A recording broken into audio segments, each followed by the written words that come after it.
Esimene veerandfinaal peetud ja lisaajas saadud väga magus ja napp võit. Kuidas sa ise tänast kohtumist iseloomustaksid?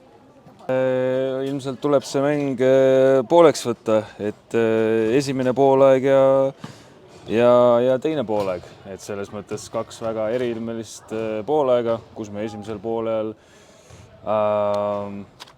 ei pidanud kokku lepitud asjadest kinni, lasime neil domineerida kohtades, mis me teadsime, mida me peame kontrolli all hoidma.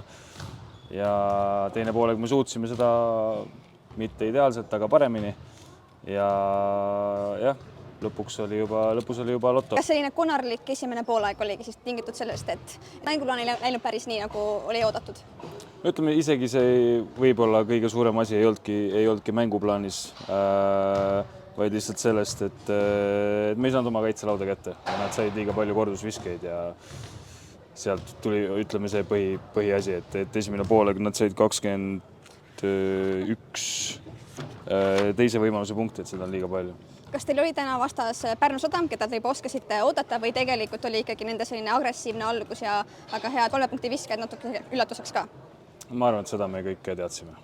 Ja nüüd siis juba järgmine mäng esmaspäeval. Kuidas sa tunned, kas on piisavalt aega, et plaanid üle vaadata ja minna sinna juba samasuguse agressiivsusega, nagu jätkus täna mängu lõpus?